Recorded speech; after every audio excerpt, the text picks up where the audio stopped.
aux institutions scolaires adventistes du territoire de l'Union des Antilles et Guyane françaises, en partenariat avec les familles, vise un parcours d'excellence pour les élèves et étudiants en les accompagnant pour un développement harmonieux de leurs capacités mentales, physiques, spirituelles, sociales, en vue de construire des hommes et des femmes porteurs et passeurs de solides valeurs. Faites le choix de l'éducation adventiste et devenez-en un promoteur.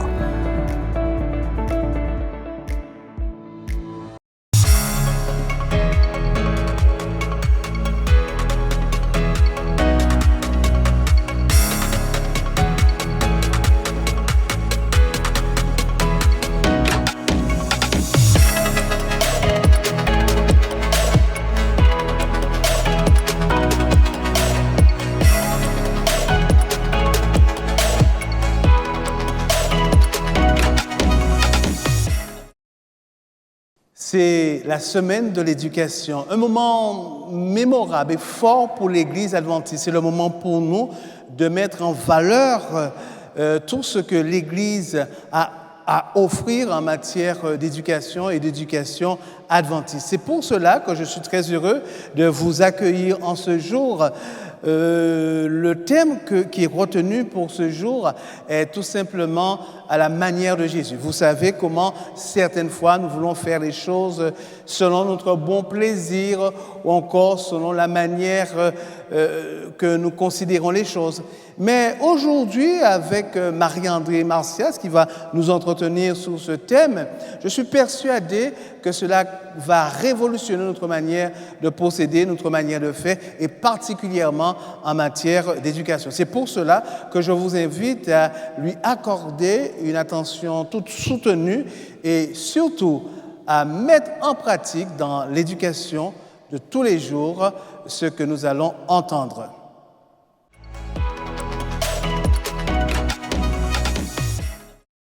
Priez avec moi. Prions l'Éternel. Allons devant le trône de la grâce. Éternel notre Dieu, merci infiniment pour ce moment que tu nous accordes, moment au cours duquel nous allons pouvoir t'entendre nous parler, et nous sommes prêts à t'écouter, Père. Nous sommes prêts à t'écouter parce que nous savons que ta parole est bonne, ta parole nous construit, nous enrichit, nous réconforte. Nous voulons que tu sois particulièrement avec Marie-André Martias qui va développer ce thème à la manière de Jésus.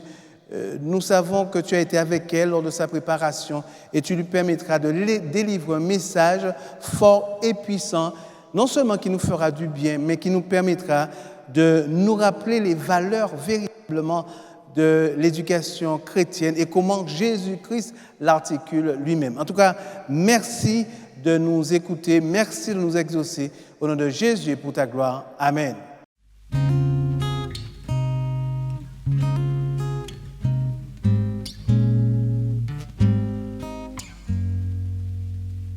Je suis Jésus dans la plaine, lorsqu'il guérissait tous les maux, qu'il brisait du péché la chaîne et soulageait tous les fardeaux, qu'il m'est doux de suivre sa trace en tout lieu. En tout lieu, emmène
portant tout seul sa lourde croix, qu'il m'est doux de suivre sa trace en tout lieu, en tout lieu, en me dirigeant par sa grâce vers les cieux, vers les cieux.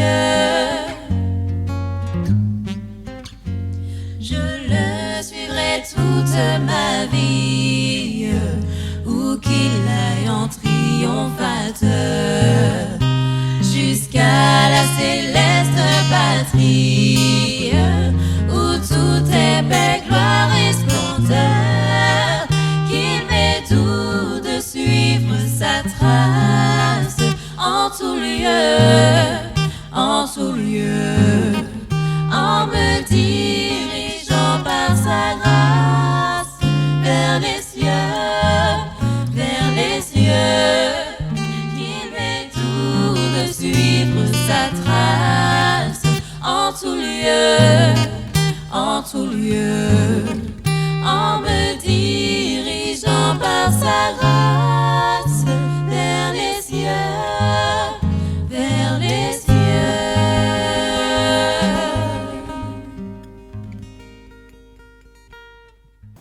Bonjour, je m'appelle Grace, j'ai 20 ans. Je suis martiniquaise et actuellement j'étudie à Oak Ridge University en Alabama. Alors, j'ai fait mon parcours scolaire, mon lycée et ainsi que mon collège à Rama. Et après, je suis partie à Trinidad pour pouvoir améliorer mon anglais car mon but était de partir aux États-Unis et je devais franchement améliorer mon anglais. Je suis rentrée à Oak Ridge University en 2020. Ce fut une année vraiment de froid pour moi car Oak Ridge, c'était vraiment mon rêve. J'ai prié avec ma mère, nous avons jeûné et Dieu m'a permis d'entrer à Oak Ridge University. Je ne vais pas dire que c'était facile, mais je sais que par la prière, Dieu il a fait des miracles pour moi, franchement. Et je voudrais vraiment encourager tous les jeunes qui ont le projet d'aller dans une université adventiste de ne pas hésiter à y aller. Quand on est dans une université adventiste, on rencontre de belles personnes, on fait des... Franchement, c'est merveilleux. Le lieu, il est magnifique. L'administration, le personnel, ils sont tous... Franchement, en fait, ils sont à la disposition et ils ont vraiment Dieu dans leur cœur. Quand j'ai pu intégrer Oak Ridge, j'étais dans ma chambre. Mais bon, je suis jeune, j'ai que 20 ans. Je me posais beaucoup de questions. Je disais, Seigneur Jésus, tu m'envoies à Oak Ridge. C'était mon rêve, mais c'est pas facile. Franchement, c'était vraiment pas facile. Sur le plan, c'est pas ma langue, premièrement, l'anglais. Il y avait les finances aussi, mais toutes les fois où j'avais peur, franchement, toutes les fois où j'avais peur, où je pleurais, je disais, Seigneur, ben, c'est mon rêve et voilà, quoi. Ne m'abandonne pas dans mon rêve. Ben, il me rappelait tous les jours, franchement, tout le temps. Et toutes les fois où je doutais, ou toutes les fois où je me plaignais, je disais, Seigneur, je suis là, mais voilà, quoi, fais quelque chose. Il me rappelait le texte dans 2 Corinthiens 12, verset 4 qui dit « Ma grâce te suffit ». Et c'est dans ma faiblesse que tu deviendras fort, en fait. Et en fait, ça m'a fait comprendre que « Mais grâce, tu n'as pas à t'inquiéter. Ben, Dieu, il est là. » Et en fait, ce que tu appelles faiblesse, mais ce sont des forces pour Dieu. Dieu, il a fait beaucoup de miracles pour moi. Et franchement, il a fait des choses que je ne penserais pas. Et c'est vrai qu'on va dire que c'est qu'une université, mais quand on choisit d'aller dans une université chrétienne, mais surtout adventiste, Dieu, il fait au-delà. En fait, il mandate ta vie pour un but précis. Et franchement, je voudrais inviter, je ne sais pas comment vous expliquer, mais je voudrais vraiment inviter chaque jeune à vivre cette expérience. C'est vrai que quand on est jeune, on se pose beaucoup de questions, on se dit, OK, bon, ben, Dieu, il est parfait, je ne suis pas parfaite, je n'ai pas une relation constante avec lui. Telle personne, ben, elle a une relation constante avec Dieu. Mais il ne faut pas regarder à ça. Franchement, il ne faut pas se comparer aux autres.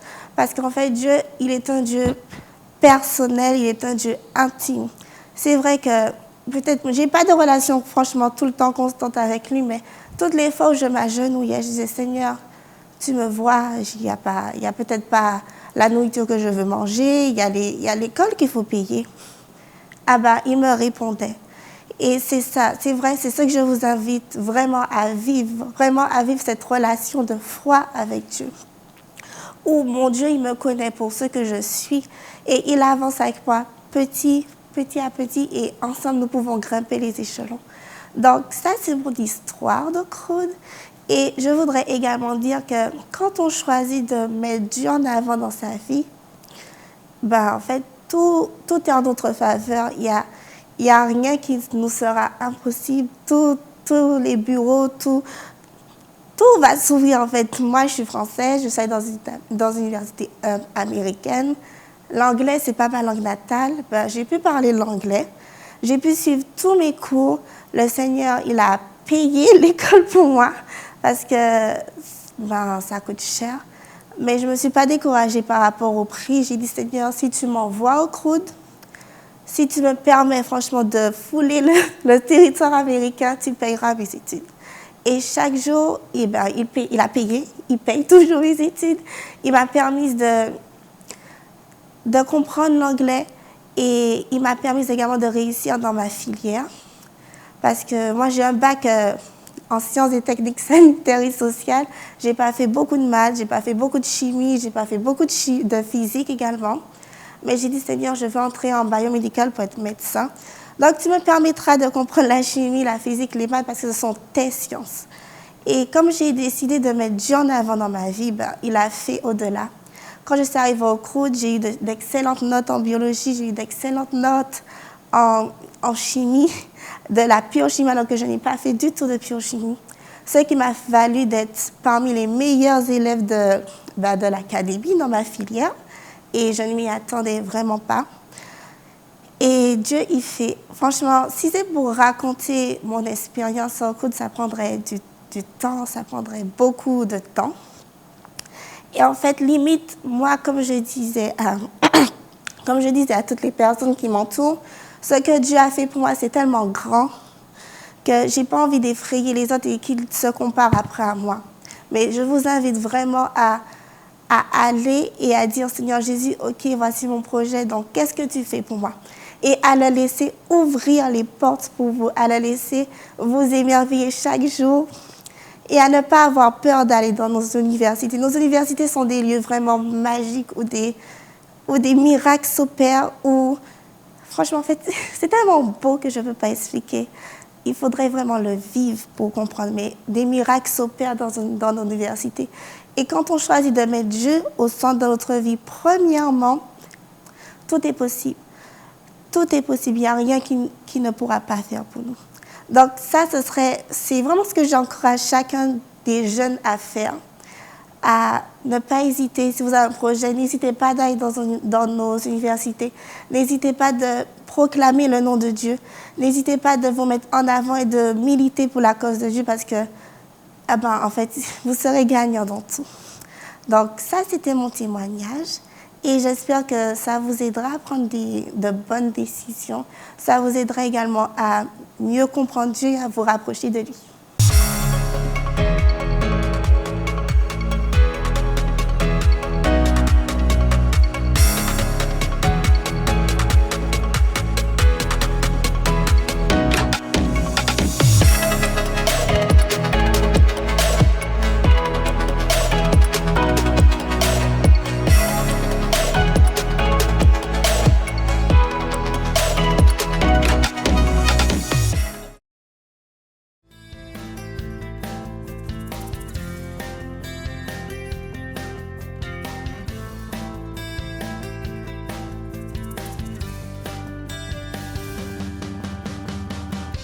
Nous voilà arrivés à la veille du terme de notre semaine de l'éducation 2022. Le message d'aujourd'hui est intitulé « À la manière de Jésus ».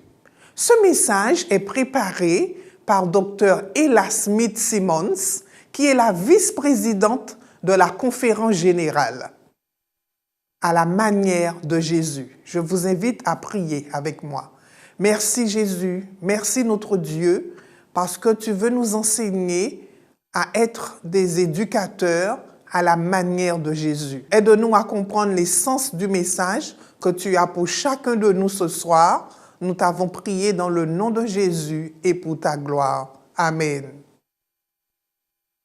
Nous vivons en des temps périlleux.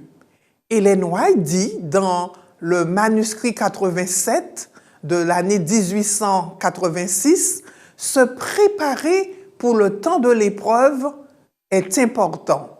Si jamais il y a eu une époque où une réflexion sérieuse s'impose à tous ceux qui craignent Dieu, c'est maintenant.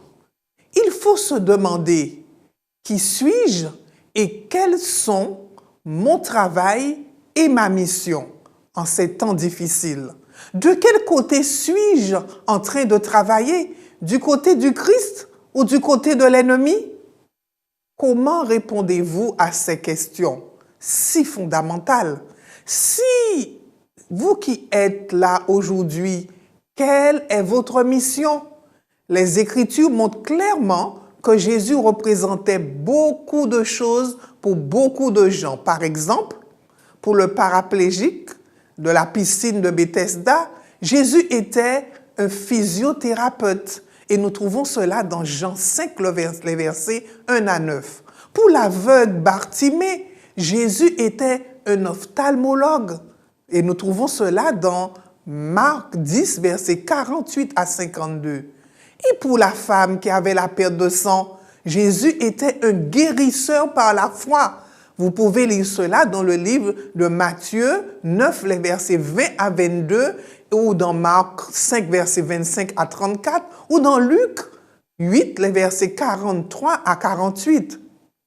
Et pour plus de 5000 étudiants affamés, Jésus était un pourvoyeur de nourriture, opérant des miracles. Et c'est Matthieu, dans le livre de Matthieu 9, les versets 9 à 22, et Marc 5, le verset 25 à 34, et bien sûr, dans Luc 8, le verset 43 et 48, que nous pouvons trouver cela. Et qu'en est-il du jeune homme riche, du chef riche? Jésus était un psychanalyste.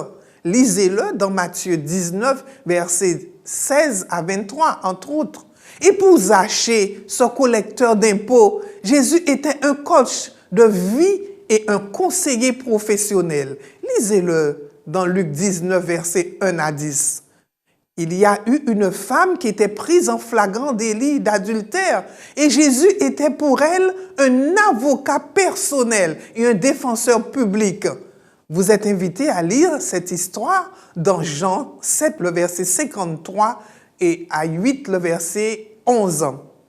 Pour la femme au bord du puits, Jésus était un assistant social. Jean 4, versets 4 à 42.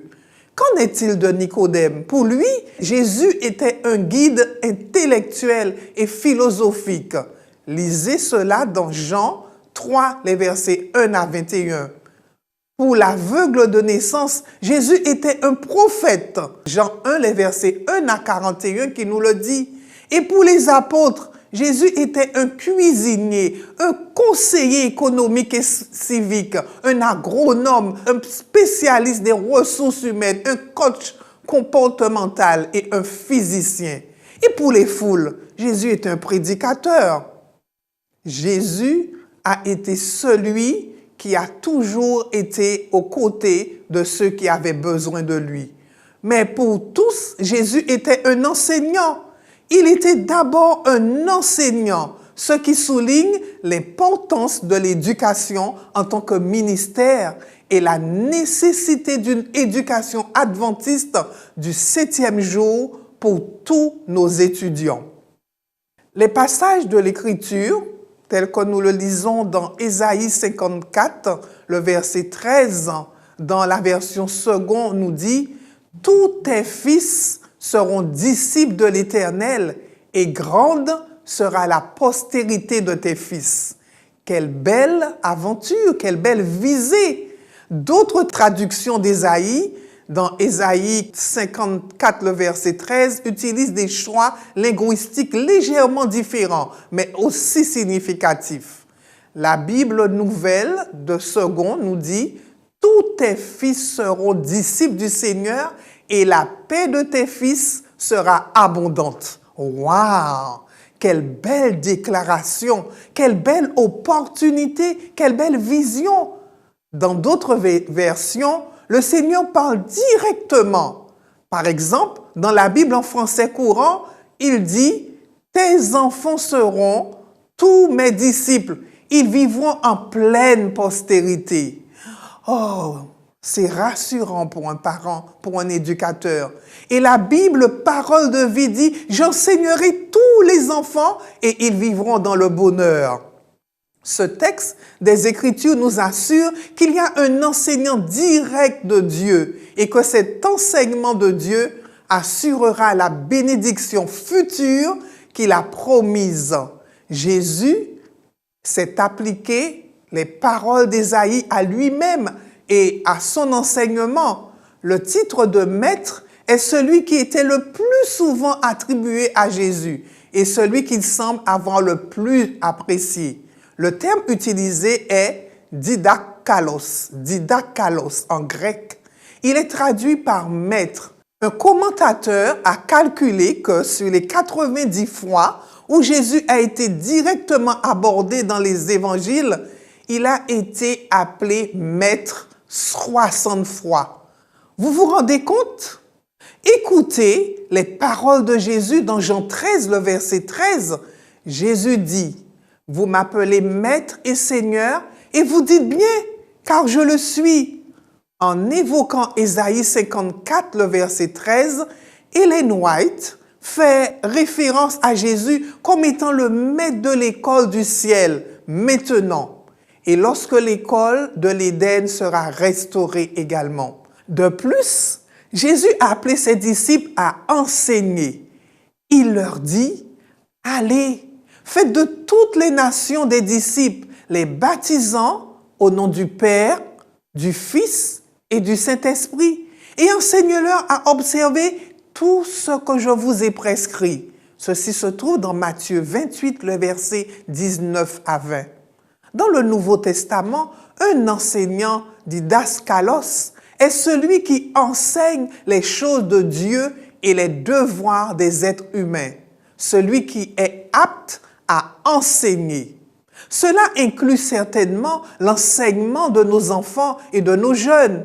Le sage Salomon nous conseille: « Instruis l'enfant selon la voie qu'il doit suivre, et quand il sera vieux, il ne s'en détournera pas. » Vous pouvez lire ce texte dans Proverbe 22, le verset 6. Quelle application faire? Francis Wayland Perkins est un éducateur pionnier aux États-Unis qui croyait, comme Ellen White, que l'éducation devait porter sur le développement complet ou intégral de l'individu, y compris ses capacités mentales, physiques et morales. Il essayait de personnaliser l'éducation en fonction de l'individu et était convaincu que l'éducation ne se limitait pas à la collecte et à la mémorisation d'informations, mais qu'elle devait avoir pour objectif de développer chez les étudiants la capacité de penser par eux-mêmes et de devenir des personnes sages et indépendantes, comme cela a été également montré à Ellen White. Un jour, après l'une des conférences de Dr. Parker, une femme lui demanda: « Quand puis-je commencer l'éducation de mon enfant? »« Quand votre enfant naîtra-t-il? » demanda Parker. « Naîtra, répondit-elle, mais il a déjà 5 ans. »« Mon Dieu, femme, s'écria-t-il, ne restez pas là à me parler, dépêchez-vous de rentrer chez vous. Vous avez déjà perdu les 5 meilleures années. » Waouh! Ne perdons pas de temps dans l'éducation de nos enfants. Avant même leur naissance, commençons à les éduquer dès le ventre de la mère. Jésus nous exhorte à rechercher le royaume de Dieu avant toute chose. Matthieu 6, le verset 33 nous le dit. Nous trouvons de bons conseils aussi dans Deutéronome 6, en particulier au verset 6 et 7. « Et ces commandements que je te donne aujourd'hui seront dans ton cœur. Tu les inculqueras à tes enfants et tu en parleras quand tu seras dans ta maison, quand tu iras en voyage, quand tu te coucheras, quand tu te lèveras. Deutéronome 6, les versets 6 à 7. Le mot traduit ici pour inculquer signifie affûter, aiguiser. S'il y a donc un appel à la responsabilité de l'enseignement, il doit être clair et incisif. Les parents ont la lourde responsabilité d'instruire leurs enfants en matière de devoirs et de destinée, jour après jour. Les versets 6 et les versets 7 nous le disent, indiquent que cet enseignement doit être constant et pas seulement à l'école du sabbat, lors du sermon du service d'adoration, au club des éclaireurs ou à l'heure de la mission des jeunes adultes. Cet enseignement doit être dispensé chaque jour et tout au long de la journée. L'enseignement était au cœur du ministère de Jésus. Nous l'avons vu, partout où il était, il enseignait. Selon un commentateur, Matthieu rapporte à lui seul au moins 226 de ses enseignements. Cette section de Matthieu est organisée en 5 blocs d'enseignement. Et nous pouvons le lire dans Matthieu 5, les versets 7, 10, 13 à 18 et aussi Matthieu 5, le verset 23 à 25, qui démontre à la fois le contenu et les méthodes de son enseignement.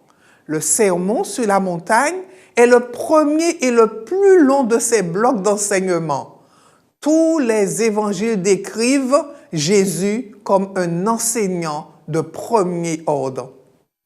L'enseignement doit donc viser la transformation, la métamorphose, la conversion, la mort et la renaissance des individus et, à travers eux, des sociétés dans lesquelles ils vivent. Qu'a donc enseigné Jésus sur l'enseignement? Tout d'abord, nous voyons que le contenu de Jésus était axé sur l'identité de Dieu. Deuxièmement, sur le caractère de Dieu. Troisièmement, sur le devoir de l'humanité envers Dieu et envers les autres, le cœur de toutes les disciplines. Nous avons un super modèle dans le sermon sur la montagne et des béatitudes. Les méthodes d'enseignement préconisées par Jésus sont adaptées au contenu et aux apprenants. L'une des plus évidentes est que Jésus a clairement reconnu et répondu à ce que nous avons appris à connaître sous le nom d'intelligence multiple ou différentes manières de percevoir, de connaître et d'apprendre. Ce qui exige de connaître et de prendre soin de chaque étudiant personnellement.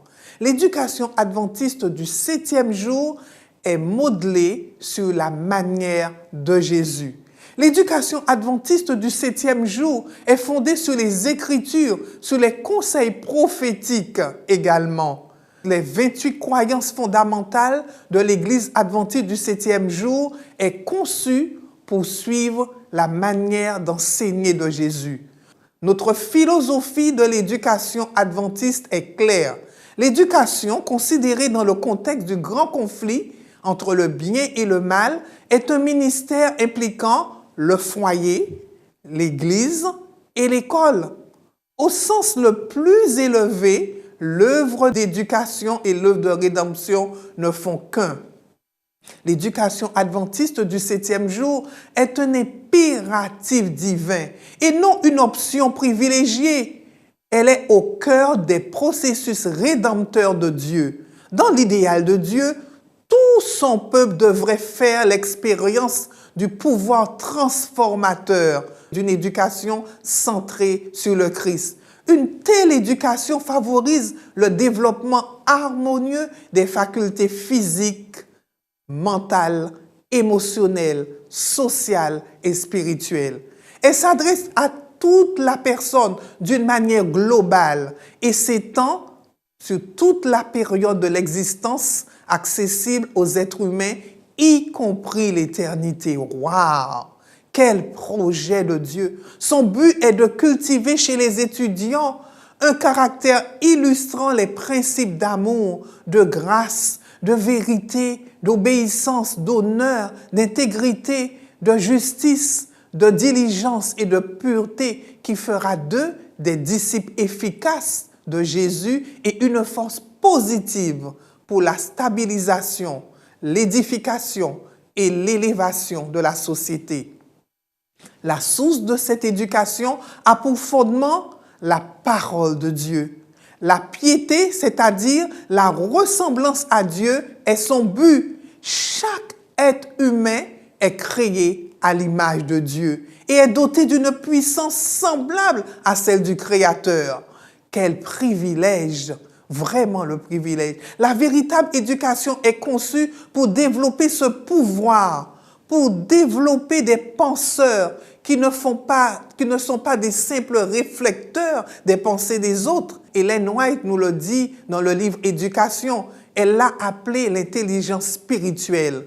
Elle a observé que s'il y avait plus de prières parmi nous, plus d'exercice d'une foi vivante et moins de dépendance à l'égard de quelqu'un d'autre pour avoir une expérience pour nous, nous serions bien plus avancés que nous ne le sommes aujourd'hui en matière d'intelligence.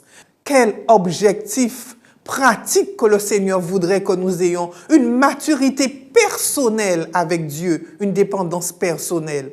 Dieu cherche aujourd'hui des jeunes qui veulent œuvrer pour lui, au sein des institutions scolaires, au sein de l'Église, au sein des fédérations missions, dans le pastorat, au sein de l'enseignement, mais aussi du personnel non enseignant.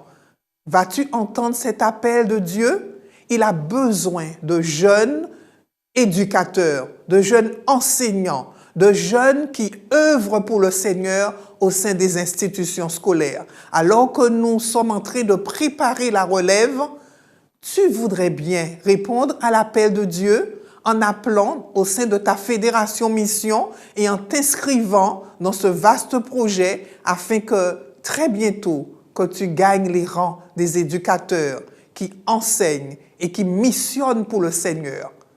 À ces fins d'éducation chrétienne adventiste du 7e jour, exige la participation des familles, des membres, des dirigeants de l'Église et des éducateurs qui croient que toute connaissance véritable et tout développement authentique ont leur source en Dieu. Nous collaborons pour servir sous la puissance de Dieu, dans la sagesse du Christ et sous la direction du Saint-Esprit. Nous cherchons à inspirer aux étudiants un engagement passionné envers le message et la mission globale de l'Église adventiste du 7e jour, en les amenant à atteindre les plus hauts niveaux d'intelligence spirituelle et de réussite scolaire. À ce stade, je loue le Seigneur pour les réussites académiques au sein de nos lycées de Guadeloupe et de Martinique, qui ont une bonne réputation et qui ont un parcours visant l'excellence. Que Dieu bénisse ces institutions. Pour les collèges également, que le Seigneur bénisse nos institutions scolaires et tous ceux qui y œuvrent, afin d'accompagner les élèves, non seulement vers un parcours académique, mais aussi un parcours qui les conduira vers le ciel. Nous nous engageons à donner l'exemple et à fournir aux étudiants des voies de progrès continu dans l'expansion académique, physique, mentale, émotionnelle, sociale et spirituelle, les faisant progresser aussi vite et aussi loin que possible. Et cette semaine, j'ai été particulièrement heureuse de savoir que nos institutions scolaires ont cette vocation, ont cette mission de pouvoir tirer vers le haut les élèves, et particulièrement le lycée La Persévérance de Brossard et la cité scolaire de Rama. La mesure de l'efficacité de l'éducation, c'est-à-dire ce que Jésus a enseigné sur l'enseignement, n'est pas seulement la qualité des connaissances que possède un individu, mais ce qu'il est en tant qu'enseignant, ce qu'il vit également, ce qu'il transpire aux enfants et aux jeunes. Elle est fondée sur l'amour, la foi, la piété de vie de l'enseignant. Elle relie la vérité à la vie, le type d'enseignant qui a pour produit des hommes et des femmes aimants, confiants et pieux. C'est ce que Jésus a enseigné sur l'enseignement. La méthode de Jésus est une véritable expression de son caractère. Elle transcende le temps, la culture, la race, la religion et la géographie. Elle a un attrait universel. C'est en effet la façon illimitée et fiable qu'a le Christ de trouver un chemin vers le cœur de l'homme. Et Dieu a confié cette tâche à l'enseignant, aux parents, aux éducateurs, aux dirigeants de l'Église. Former les enfants pour qu'ils soient un citoyen sur cette terre, mais aussi pour le monde à venir. Dieu nous appelle à nous engager pour lui, afin de former des hommes et des femmes qui ne s'achètent ni se vendent, mais des hommes qui restent fidèles à Dieu, des hommes et des femmes, des jeunes qui sont consacrés à son service, qui aiment Dieu et qui travaillent dans l'excellence pour la gloire de son nom. Va-t-il aujourd'hui trouver au sein des familles, parmi vous, au sein de nos institutions scolaires, au sein de l'Église, des jeunes qui veulent se lever pour le Seigneur? Très rapidement, si vous ressentez l'appel de Dieu et vous avez cette intention de travailler au sein d'une institution scolaire, que dis-je, de missionner au sein d'une institution scolaire, appelez rapidement au sein de votre fédération.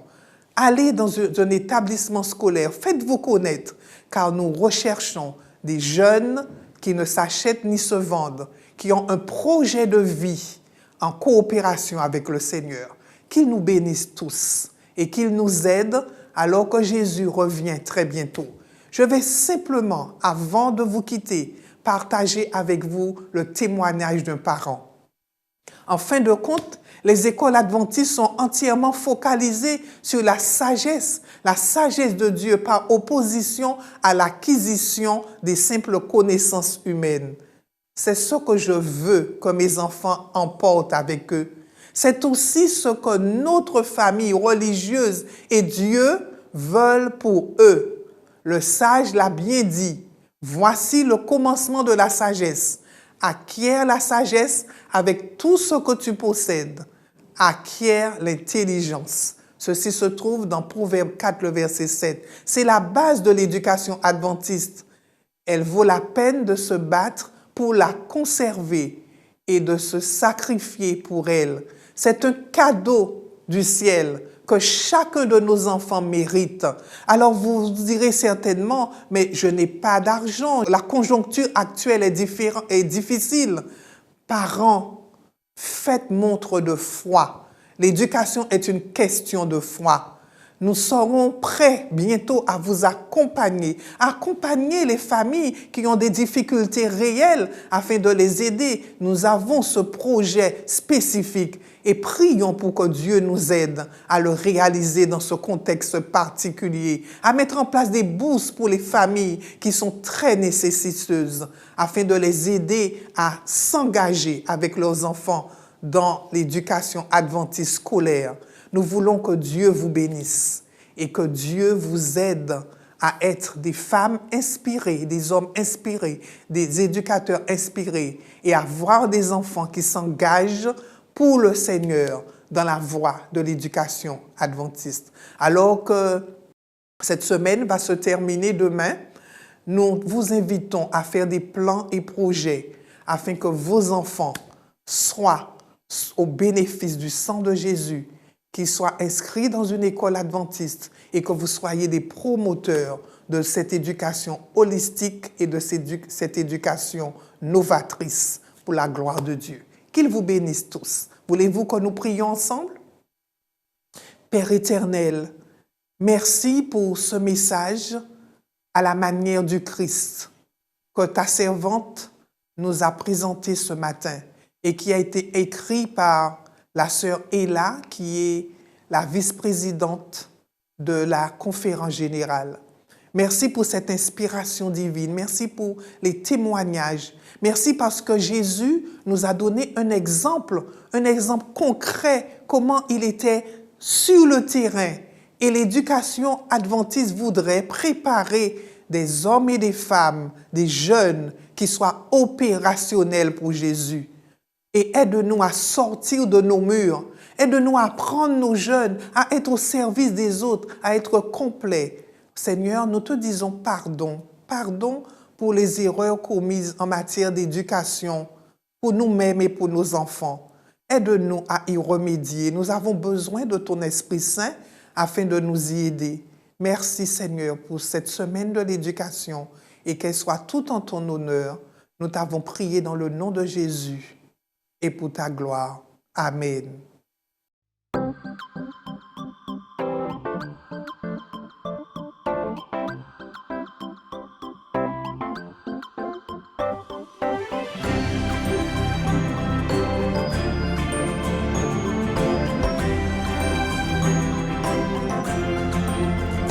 Moi j'irai, oui j'irai, j'irai où tu me conduis, je suivrai chacun de tes pas.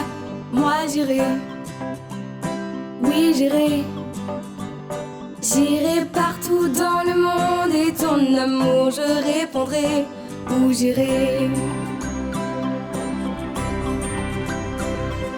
Les signes que je vois me disent que Jésus revient. Il reste peu de temps, il faut parler. Le monde a besoin que nous unissions tous nos voix. Viens-y avec moi, oui j'irai. Moi j'irai, oui j'irai. J'irai où tu me conduis, je suivrai chacun de tes pas. Moi j'irai, Jésus, oui j'irai. J'irai partout dans le monde et ton amour je répondrai, où j'irai. Ouvre donc les yeux et regarde tout autour de toi. Bien des gens voudraient rencontrer Jésus. Élève tes mains et réponds de tout ton cœur. Je veux te servir et j'irai. Moi j'irai, oui j'irai, Oui, j'irai. j'irai où tu me conduis, je suivrai chacun de tes pas. Moi j'irai, oui j'irai, j'irai partout dans le monde et ton amour je répondrai, où j'irai. J'irai où tu me conduis, oui mon Jésus, je te suivrai.